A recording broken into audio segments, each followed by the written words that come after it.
Okay. The Maral had said that one of the characteristics to quiet Torah you have to be Omadom Shem Amro. So he quoted a Medrash where that when Moshe Rabbeinu ascended to heaven, so Hashem was saying over something in the name of Rebbe Lezer regarding Parah Aduma.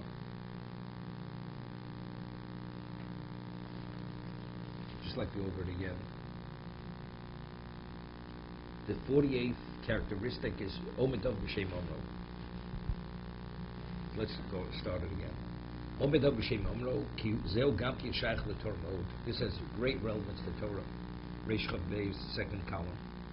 Ki eish l'oma adov v'I Omro, lo yigzel HaTorah v'I Omro. You should say something in the name of the one who originally had introduced it, and not steal the Torah from that person. Baba Kodesh Baruch Hu Dover v'I Omro. When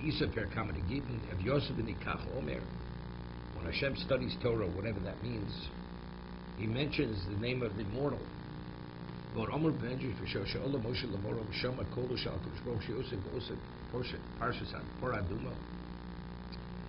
Moshe ascended to Shemayim, to heaven, he heard the voice of Hashem that he was engaged in the portion of Parah Aduma.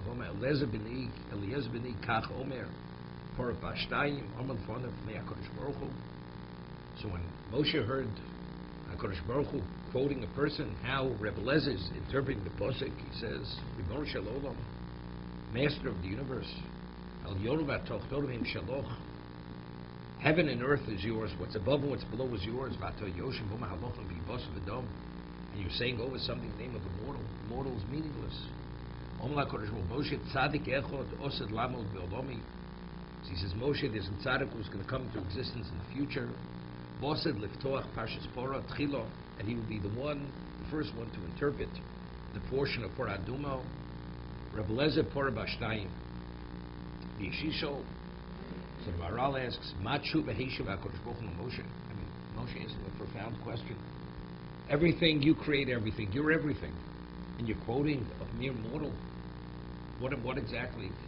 Hashem, but there's going to be a tzaddik in the future who will be the one to begin interpreting the portion of Parah Aduma. But how does that answer the question? Right? You're the creator of everything, the master of everything, and you're quoting a mere mortal. That's the question. Well, there's going to be a tzaddik in the future who's going to interpret the portion of Parah Aduma. So what's the answer? Ma'asher Mar Kodesh Baruch Hu Aloch B'Yibos V'Dom. Right? He's not responding to that. You're quoting a mere mortal, a person of flesh and blood.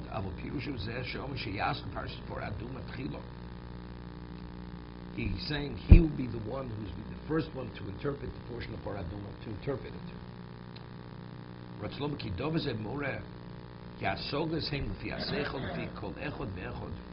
What one comprehends, one comes upon, it's based upon each person's intellectual capacity, what you're endowed with. Now Rebbe Lezer will be the first one to interpret this portion because he's endowed with this potential, with this capacity. That's why he's able to interpret it. And the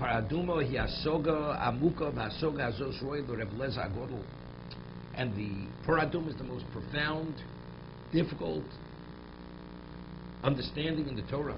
Even Shlomo couldn't come upon it. And this has relevance to Rebbe Lezer HaGodol. This is Rebbe Lezer ben Hurkanis.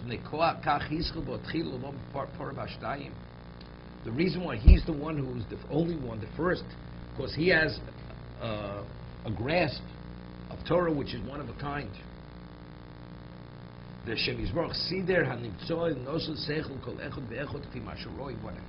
reason why Hashem was quoting Rebbe Lezer ben Hurkanis, not because he was immortal, to communicate to Moshe Rabbeinu that one's capacity in Torah is contingent upon the endowment which he gave him. So because, of course, everything is God, but he's only revealing this fact to Moshe, that why he's able to do that is because he's endowed with that. Because that he came upon it is because that was the endowment. It's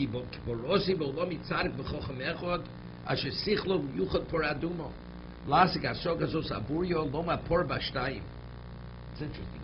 Rebbe Lezer ben Hurkanis, you had Yeshua, you had Zekanim, you had Nevi'im, Nobody ever came upon this interpretation. Nobody. Okay? He's the first one. Even Moshe, which means there's a famous Maral. The Maral explains, it says that, and the Orach Chaim culture says the same thing. So, in one location, Moshe knew everything.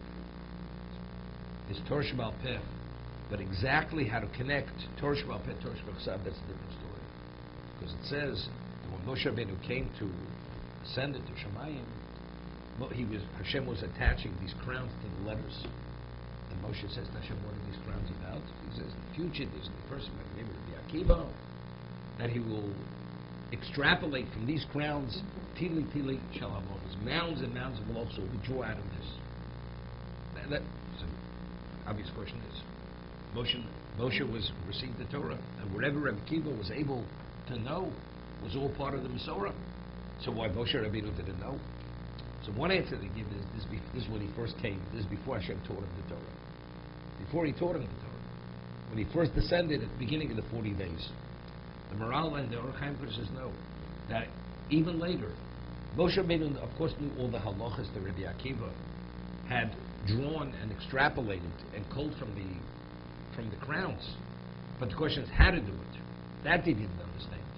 The method in which, the way he was extracting it, connecting Torah Sheba'al Peh to Torah Sheba'al Chsav, that's what Hashem was saying to Moshe Rabbeinu. So I'm saying, of course, Torah B'Shtayim, that's understood.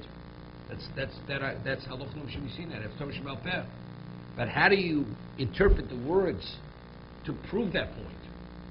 That's Rabbi Lezer Agon.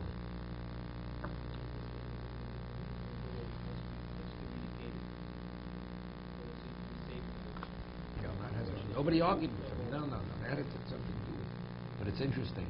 I mean, Rabbi Lezer Agon, he lived at the end of the second Beis Hamikdash. Right? He was a Rebbe of Rabbi Akiva. When he was running Rabbi Akiva, he was a Rebbe.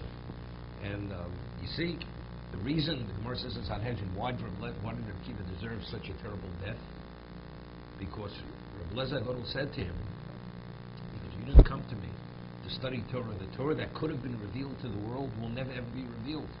And as a result of that, you're going to die a death which is torturous, the most gruesome type of death. This is when he was a cherub. When he was dying, they came to pay the last visit, the last sick visit.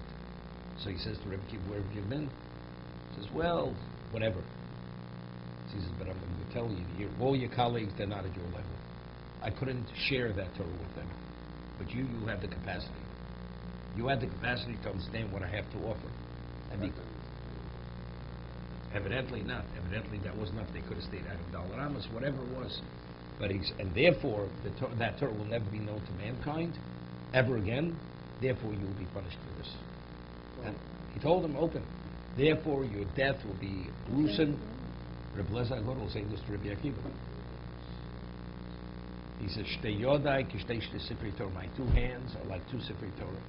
And you could have studied from this, and you did not. Therefore, that's going to be your end. And that's why he was killed. The way he was killed, he was put to death